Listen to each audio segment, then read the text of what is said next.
څو ورځې مخکې مې د یو هیواد د یو لوی صنعتي سازمان د ګمارنې مسؤل ولید.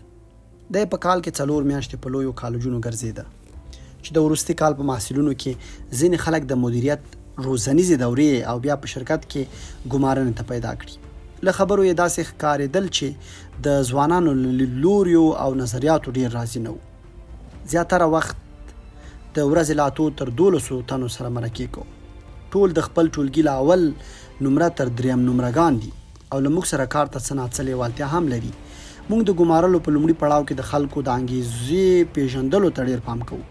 غواړو په دې پوه شو چې دوی څو کاله وروسته د لویو طرحو د لارښوونې مسؤلیت اخیستی شي که نه، فابریکه یا شعبه ادارې کولی شي که نه، یا په نورو بڼو له سازمان سره نږدې همکاري لرلی شي که نه. زه اعتراف کوم چې د دې ځوانانو له شخصي موخو راضي نه یم. تاسې پوهیږئ دوی د 22 کلو وي خو د تقاعد شرایطو ته تر نورو ډېر پام وي. بله پوښتنه دا کوي چې کار کې خو به یې ډېرې منډې تړلې نه وي. دې زیاتره ځوانانو ته د بریا کلمه د امنیت کلمې مترادفه شوې ده. اوس تاسې ووایئ آیا موږ دومره خطر اخیستی او خپل شرکت دې خلکو ته سپارلی شو؟ زه په دې نه پوهیږم چې ځوانان ولې دومره محافظه کار او راتلونکي په اړه تنګ نظري دي. هره ورځ د کاري فرصتونو د پراختیا نښې لیدل کیږي. زموږ هیواد کې په علمي او صنعتي برخو کې ډېر پرمختګ شوی دی. نفوس هم چټکه وده کوي. که امریکا ته د خواشینۍ کوم وخت وي نو هغه وخت یې نن دی. زیاتره خلک خپلې تمې راکوي او دا چاره موږ ته دا زیری راکوي چې په ګټورو دندو کې سیالي زموږ تر تصوره ډېره کمه ده. شرط چې برای وي نو بیا خلک په متر کیلو زده کړو او کورنۍ نه اندازه کیږي، بلکې دا خلک د خپلو تمو له مخې ارزول کیږي. زموږ د تمو اندازه زموږ د بري اندازه ټاکي. اوس به وګورو چې څنګه لوی فکر کولی شو. تر اوسه مو ځان پوښتلی چې لوی ضعف مو څه شی دی؟ ښایي د انسان لوی ضعف خپل ځان ټیټ یا کم ګڼل وي. ځان کم ګڼل په بېلابېلو بڼو راڅرګندېږي. احمد په ورځپاڼه کې کاري خبرتیا ګوري خو د ترلاسه کولو لپاره هیڅ اقدام نه کوي، ځکه وایي چې د دې دندې وړتیا ګڼې نه لري. د محمود بیا اسما خوښیږي خو واړي واده ورسره وکړي خو ورته ویلی نه شي ځکه فکر کوي چې سویه یې تر ده لوړه ده. سمې بیا وایي چې سلیم یې د توکو ښه پیرودونکی دی خو اړیکه ورسره نه نیسي ځکه وایي چې سلیم ډېر شتمن دی، سویه یې لوړه ده، له ما به سودا ونه کړي. خالد بیا د دندې لپاره فورمه ډکوي. پوښتنه کیږي چې څومره معاش به غواړئ؟ خالد ټیټ معاش لیکي، که څه هم دی غواړي چې ډېرې پیسې ترلاسه کړي خو زړه کې وایي چې د ډېرو ارزښت ګڼې نه لري. کلونه کیږي موږ د مشرانو دا خبره اورو چې ځان وپېژنه، خو موږ وایو د دې خبرې معنا ګڼي دا ده چې یوازې خپل منفي اړخونه وپېژنه. په دې خاطر موږ ته ځان پېژندنه د خپلو کمزورو، نیمګړتیاو او ناوړتیاو ټولګه ګرځېدلې ده.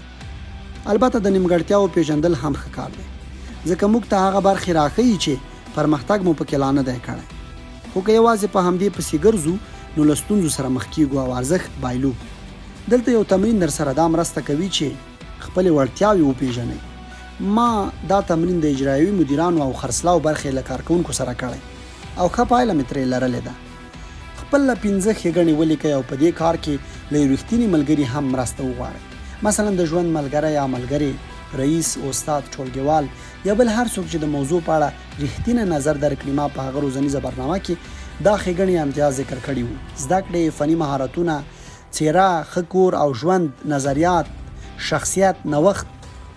بې اوس د هرې ښېګڼې لاندې د خپلو داسې 3 پېژندګلو کسانو نومونه ولیکئ چې دا ښېګڼې نه لرلې خو لوړ مقام ته رسېدلي دي. دا کار مو چې وکړ پوه به شئ چې ډېر بریالي خلک په ځینو برخو کې له تاسې وروسته دي. دلته یوازې یوې منطقي پایلې ته رسیږو او تاسې باید دا ومنئ چې تاسې چې ځان څومره ګڼئ تر هغه ډېر لوی یئ، نو خپل فکر لکه د خپل حقیقت ظرفیت هومره برابر پراخه کړئ. هڅه وکړئ چې افکار مو د مقام په اندازه لوی وي. هیڅ وخت، بیا هم وایم، هیڅ وخت ځان ټیټ مه بولئ. ځینې خلک په خبرو کې ډېر سخت او ادبي لغاتونه کاروي او موږ به په خبرو سخت پوهیږو. دغه کس د لغاتونو ذخیره ښایي پراخه وي خو آیا فکر یې هم دومره پراخه دی؟ ښایي چې نه وي. کوم خلک چې سختې کلمې کاروي او خلک په خبرو زر او په اسان نه پوهیږي، دا غږېدونکی کس په زیاتره مواردو کې ځان غواړي او ځان ښودونکی وي او عموماً یې د فکر کچه هم ټیټوي. په خبرو کې د پوهې مهم معیار یوازې د ناشنا لغتونو کارول نه دی، بلکې معیار دا دی چې د خبرې او فکر بڼه یا ذهنیت په خلکو څه اغیز کوي. اصلي موضوع دا ده چې موږ د کلماتو او عباراتو په اساس فکر نه کوو، بلکې د تصویرونو او مفکورو په اساس فکر کوو. کلمې د فکرونو عمومي مواد دي. فکر چې کومې کلمې اوري یا لولي ذهني انځورونه ترې جوړوي. هر کلمه او عبارت په ذهن کې یو جلا انځور جوړوي. که څوک درته ووایي چې احمد 2 منزله کور واخیست، ستاسو په ذهن کې دستي یو تصویر راځي. خو که ویل چې احمد یو نومره ځمکه واخیسته، نو په ذهن کې مو تصویر هم ورسره بدلیږي. موږ د شیانو د توصیف لپاره بېلابېل کلمات کاروو او دا زموږ ذهني تصویرونه بدلوي. اوس د موضوع دې اړخ ته ځیر شئ. تاسو چې لیکل کوئ یا غږیږئ لکه د سینما ماشین د مقابل لوري د فکر په پرده یو فلم چالانوئ. هلته چې تاسو کوم تصویرونه ښیي، هغه ستاسې او د نورو د غبرګون بڼه ټاکي. مثلا که تاسو یوې ډلې ته ووایئ چې په خواشینۍ سره باید درته ووایم چې ماتې مو خوړه، څه فکر کوئ چې دا جمله به هغوی خپل ذهن کې څنګه مجسموي؟ حتما به هغوی د ماتې، نهیلۍ او بېوسۍ هغه تصویر ګوري چې د ماتې کلمه یې ورکوي. اوس که مثلا د هغې خبرې اپوټه وایي چې ما یوه بله لاره پیدا کړې، انشاءالله چې نتیجې ته به ورسیږو، په دې خبرې به هغوی بې له شکه د خوښۍ او چمتووالي احساس وکړي. که وایي چې له ستونزې سره مخ شو، د بل په ذهن کې د یو سخت کار تصویر راوړي چې څوک یې کولو ته زړه نه ښه کوي. خو که وایي چې سیالي مو پیل کړې، نو د خلکو په ذهن کې به تفریح، زور آزمایلو او لا د ډیرو هلو ځلو انځور پیدا شي. یا که چاته وایي چې ډیر مصرف مو وکړ، د هغوی ذهن ته دستي مصرف شو پیسو تصویر راځي. داسې پیسې چې بیرته نه راګرځي.